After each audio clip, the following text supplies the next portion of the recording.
Balik lagi di channel Boris NT. Ya, kompor ini didesain untuk antusias penggiat outdoor. Berapa sih konsumsi gas per jamnya dan berapa sih efisiensinya? Tonton terus sampai habis atau teman-teman bisa skip aja di bawah deskripsi di bagian timestamp untuk langsung lihat hasil ujinya.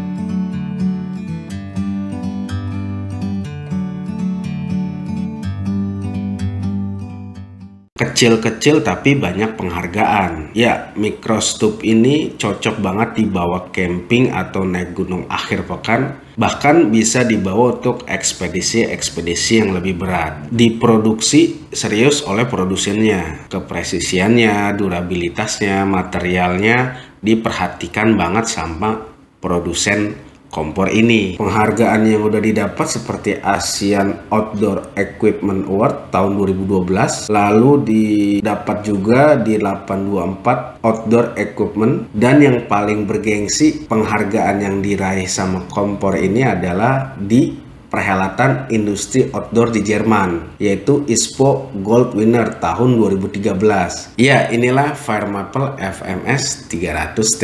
Pada paket penjualan itu memakai kardus ya. Kardusnya juga cukup informatif, yaitu menerangkan spesifikasi secara detail. Di dalam kompornya juga ada beberapa barang ya, yaitu manual book dan sarung kompornya. Untuk spek di atas kertas ialah materialnya menggunakan kuningan, stainless steel, aluminium, dan titanium. Untuk bahan bakarnya ya menggunakan gas. Dan untuk soketnya ialah menggunakan tabung gas canister. Untuk daya pembakarannya diinformasikan oleh spesifikasinya sebesar 2600 watt. Dan konsumsi gasnya juga diinformasikan ialah 185 gram per jam. Dan juga untuk waktu didihnya disebutkan juga 3 menit 50 detik. Untuk dimensinya ini 3,7 kali 5,2 cm. Dan untuk dimensi terbentang seperti ini 8,5 kali 6,85 cm.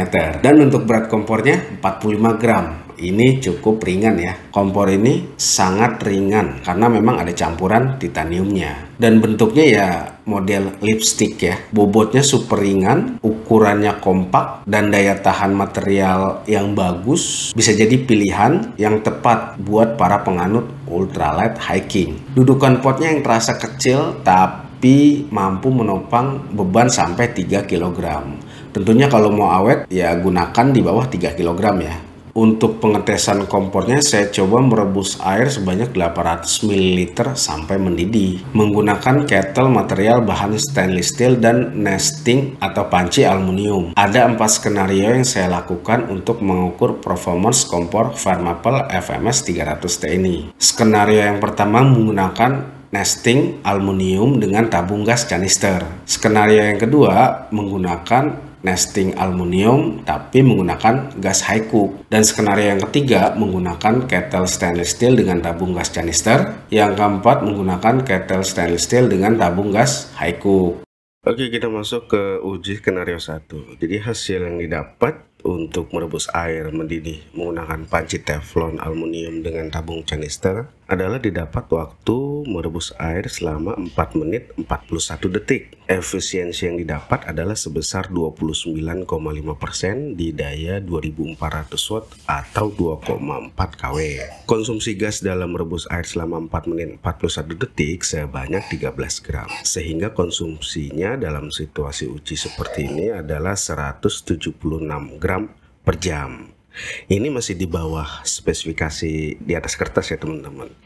Artinya masih lebih hemat dari spesifikasi yang ada di kardus atau informasi manual booknya. Oke, kita masuk ke uji skenario yang kedua. Hasil yang didapatkan untuk merebus air sampai mendidih menggunakan panci teflon aluminium dengan tabung gas high cook adalah didapat merebus air selama 4 menit 5 detik. Efisiensi yang didapat adalah sebesar 38,3% di daya 1800 watt atau 1,8 kW. Konsumsi gas dalam merebus air selama 4 menit 5 detik ini sebanyak 10 gram. Sehingga konsumsinya dalam situasi uji ini sekitar 133 gram per jam. Wow, ini di bawah standar spesifikasi yang ada ya. Ini hemat banget nih konsumsinya pada uji skenario yang kedua ini. Terus kita masuk ke uji skenario yang ketiga. Jadi hasil yang didapat untuk merebus air sampai mendidih menggunakan, sekarang pakai kettle stainless steel. Kita pakai kettle stainless steel dengan tabung canister. Didapatkan waktu merebus air selama 4 menit 36 detik. Efisiensi yang didapat adalah sebesar 30,3% di daya 2400 watt atau 2,4 kW. Konsumsi gas dalam merebus air selama 4 menit 36 detik ini sebanyak 13 gram. Sehingga konsumsi gasnya dalam situasi uji ini sekitar 178 gram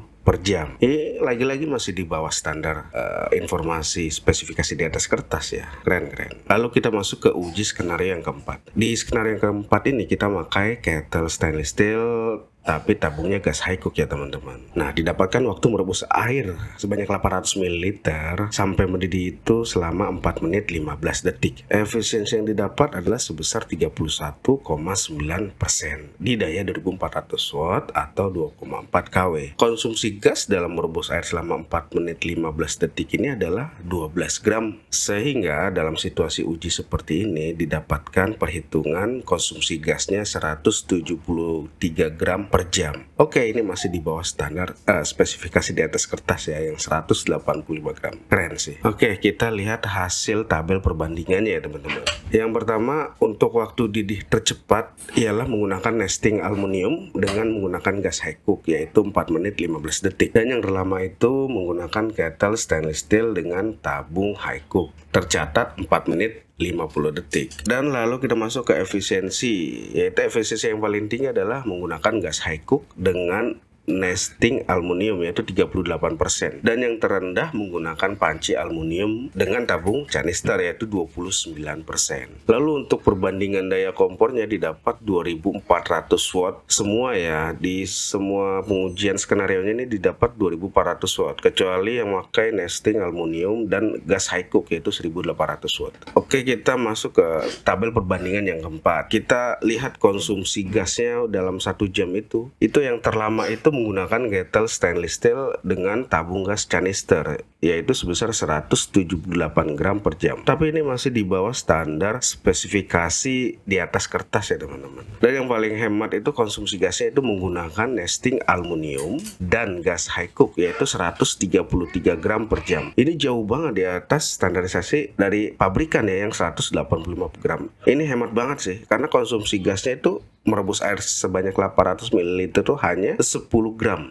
Jadi dapat 133 gram per jam sih kalau dihitung-hitung. Ini hemat banget nih. Oke, di sini terlihat ya skenario uji yang dilakukan yang paling efisiensi penggunaan gasnya itu adalah yang tadi ya menggunakan nesting aluminium dengan tabung gas high cook yaitu hanya 133 gram per jam. Tapi kalau di rata-ratakan ini ya konsumsi gas per jamnya itu ya 165,5 gram per jam. Ini tetap masih di bawah konsumsi gas di atas kertas ya. Ini masih terbilang sangat-sangat hemat menurut saya. Oke, kita lanjut ke harga ya. Harga saya beli kemarin di e-commerce di Topet itu dapat harga 315 ribuan. Coba teman-teman cari aja searching FMS 300T ini di e-commerce kesayangan teman-teman. Oke, hal yang perlu diperhatikan. Hal yang perlu diperhatikan menurut saya itu adalah ini hasil ujinya hanya gambaran umum aja ya teman-teman. Bisa jadi berbeda tergantung situasi dan kondisi. Tapi mudah-mudahan ini bisa menjadi gambaran umum. Berapa sih performance kompor FMS 300T ini. Lalu hal yang perlu diperhatikan yang kedua adalah kompor ini dudukannya benar-benar kecil ya untuk penopang nestingnya atau pancinya. Jadi harus diperhatikan ketika memasak menggunakan nesting yang agak besar sehingga kalau kita masak tuh nggak gampang tumpah. Oke, hal yang perlu diperhatikan yang ketiga itu adalah perlu tambahan pelindung angin atau windshield ketika memasak di lingkungan outdoor ya. Karena memang kecepatan angin atau angin itu bisa memperlama durasi masak kita. Itu sangat berpengaruh ya teman-teman. Lalu yang keempat adalah kalau mau pakai gas high cook ya teman-teman harus beli konverter gasnya ya. Banyak kok dijual di e-commerce. Oke, poin bagusnya yang pertama ini adalah pastinya dimensi dan beratnya ini kecil dan sangat ringan ya. Berat hanya kalau saya hitung sih di timbangan digital saya 43 gram. Tapi di spesifikasi itu ada yang 45 gram. Ya tapi overall ini ringan banget ya. 43 gram. atau 45 gram ini. Poin bagusnya adalah udah dapet penghargaan di lingkungan industri outdoor internasional. Jadi kualitasnya bisa dipertanggungjawabkan lah ya. Terus yang ketiga, poin bagusnya adalah menurut saya ini bisa jadi kompor utama ya, karena memang sudah masuk standar kompor backpacking dunia. Jadi teman-teman tidak perlu khawatir dengan keawetannya, durabilitasnya, dan kekuatan material yang digunakan. Oke, kesimpulannya sih menurut saya ini kompor yang memang bisa diajak dalam kondisi dan situasi apapun ya. Camping, terus naik gunung di akhir pekan. Untuk ekspedisi-ekspedisi berat masih oke lah. Karena memang menurut informasi dari FMS atau Fire Maple ini bisa diajak untuk ekspedisi-ekspedisi berat. Mungkin itu aja sih kesimpulannya. Terima kasih, semoga bisa membantu buat teman-teman yang ingin membeli kompor Fire Maple FMS 300T ini. Salam.